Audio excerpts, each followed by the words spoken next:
So we're going to have a pretty unplugged conversation about branding, agents, sort of how you develop talent, etc. Maybe we should just start with how you think about, you took over as CEO just a little while ago, probably have a mandate. You come in and you're dealing with a lot of agents or independent contractors. People often forget that. And the reason is many companies are sort of front and center, and sometimes the agent gets sort of pushed into the background. So how did you think about that and deal with it? Well, my career early on was being under the tutelage of Barbara Corcoran. So she always put the agent or the team first. Yeah. So when I came to Elliman, I knew, and I still know this, it's something that everyone in the company, all the leadership knows, is that the agent is our client. Our most important customers is one of my agents or one of our teams. So that being said, as soon as they come into the company, the brand became secondary. Okay. It became a wonderful, strong pillar and foundation for them to build their business. And when an agent or a team comes to Elliman, the first thing they do is they meet with our advertising and marketing CMO, and they're designed their own logo. Our logo is in the background. If you look at all the teams and all of the single agents that are out there, high producers, you'll see their names, and then it says at Douglas Elliman Real Estate. We're only talking about the Rainmakers here, or every No, sort of agent anyone who can do comes that. in? Okay. Yeah.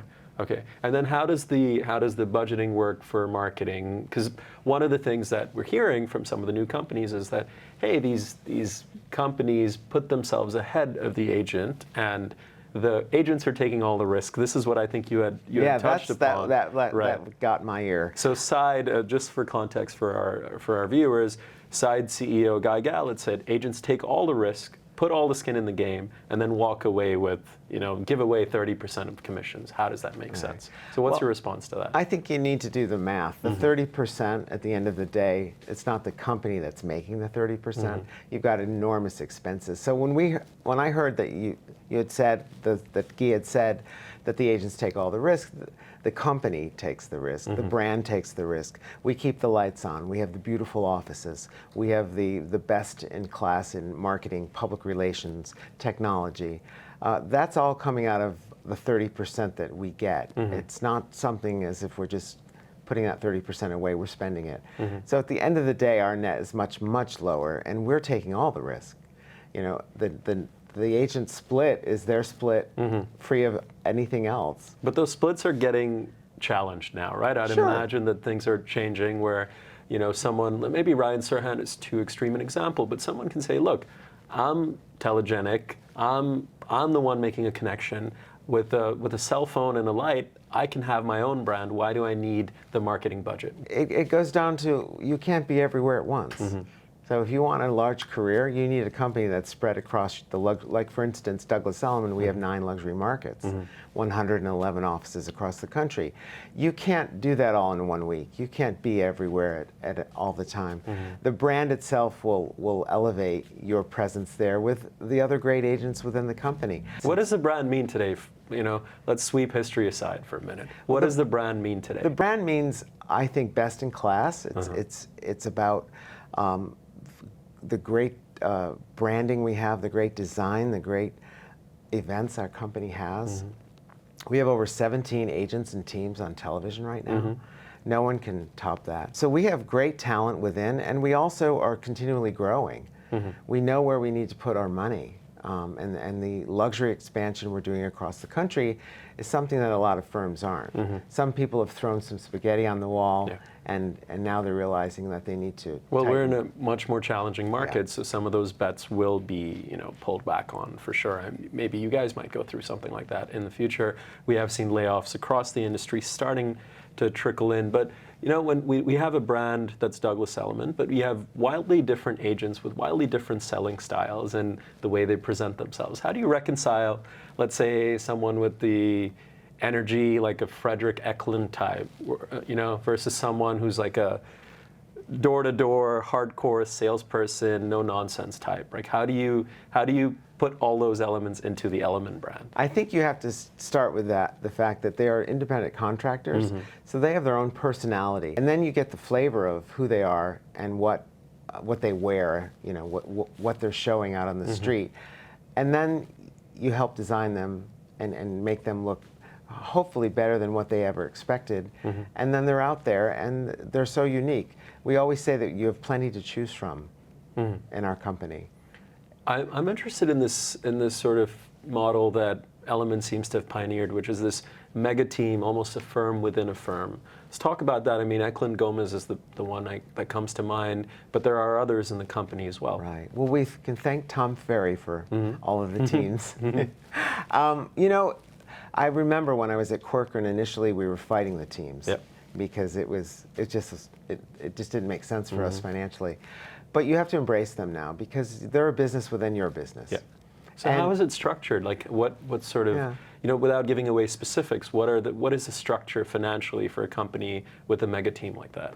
Well, I think it's interesting when you peel back that onion, you'll see that the teams are leading a group of agents that you normally would manage. And it's actually much harder to be on a team. Each team member has to produce, and they have goals set by the team leader. So Frederick might have 68 people across the country, and Julia Spillman, who runs that, and John Gomes, who's part of the team, an equal partner.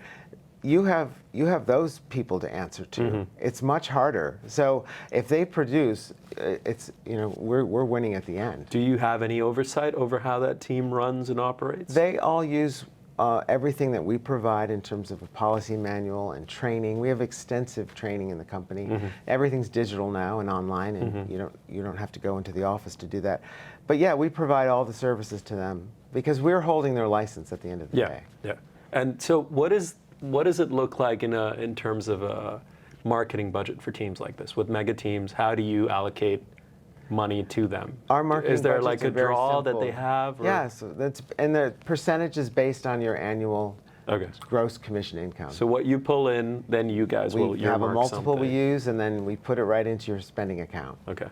And you know, without like talent bleeds and comes in. That happens a lot. You've recently lost two big rainmakers. That sort of asks questions about like why would a really, really successful agent stay at Elliman if they can essentially branch out and create their own company in a system like Side, for example. I'd love to get your response to that. I'd love to get a reason. Someone who's clearly doesn't need any help selling, right?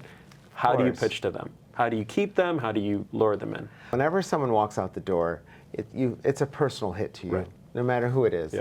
You feel a great loss for the company, and you feel that you might have not done something. But I know that that's not the case. And I think sometimes people feel that they're bigger than the brand, the grass is always greener. But at the end of the day, I think it's important to leave the door open. Because when you don't have all the support services that you have in the next company, and I've been around for 30 years, Douglas Elliman has the best I've ever seen. You could be in for a rude awakening. It's a lot of work. I mean, now you're responsible for your compliance, your accounting, your advertising, marketing, public relations. That's costly. In a market like now where we're starting to see some pretty troubling signs of slowdowns, and you know, the luxury market is still doing incredible things. I mean, I saw an article today where someone in Florida who had bought a home for $95 is listing it for what, $175 million. Well, he sold it already to Larry Ellison. Did that happen? Yeah. Oh wow. Okay, you're ahead of me right now on this. But those kind of price appreciations, obviously, agents can tremendously benefit from. But the overall sort of the middle of the pack is going to feel a squeeze for some time. That will start affecting what you can provide as well, right? In terms of budgets, in terms of the glitz and glam around the broker. Well, see, you're seeing a lot of news about other companies and having to lay off people. I'm not talking about layoffs with Elliman, but I'm saying that overall the market is moving a certain way. Yeah, it's moving in a way, but you have to realize, you have to look at what's going on, and there are many factors in this. It's not a perfect storm. It's kind of like you think there's a storm and it doesn't rain, right? And then tomorrow it's going to pour. You just have to realize that across the country we still have a severe inventory shortage. But we have the feds that are raising the interest rates on mortgages and scaring the hell out of people. But at the end of the day, we still don't have enough to sell. Florida is going through the roof, and we're having even a better 2022 so far. COVID allowed us to shore up our borders in a way of expenses and Yeah. employees. And also it forced us to become really part of the digital age, because real estate was always, it was an abacus it still and is pencils in and many ways, erasers. right. But now we are completely, it's all about technology, digitized. We don't even go to our closings anymore. That's a huge thing. Right. We're able to do everything online now, and I think that's one of the ways that we were able to become more profitable and become more nimble and be there more for our agents and not get bogged down on procedural things. And it's like the fax machine. Are you trying to be, is the idea to be, associated with luxury in general? Like, I know you've sponsored the Hamptons Classic at some point. Sure. You've got those seats in Barclays Center, if I remember. Is the idea to have that Douglas Elliman be one of those brands that you just associate with luxury and kind of go I from think there? we've earned a place at that table. So we sponsor Celebrity Row at the Knicks. We sponsor the Hampton Classic, the Winter Equestrian Festival in Wellington. And we sponsor the Fort Lauderdale Boat Show. We are where our clients are. We're doing some Formula One things, which is in Miami? hugely important. Sure. Okay. Yeah. On that dirt track, which hopefully will be something I know, someday soon. that's going to be big. Yeah. But I think we've earned a spot there, our brand has earned a spot there, and I think that's what sets us apart.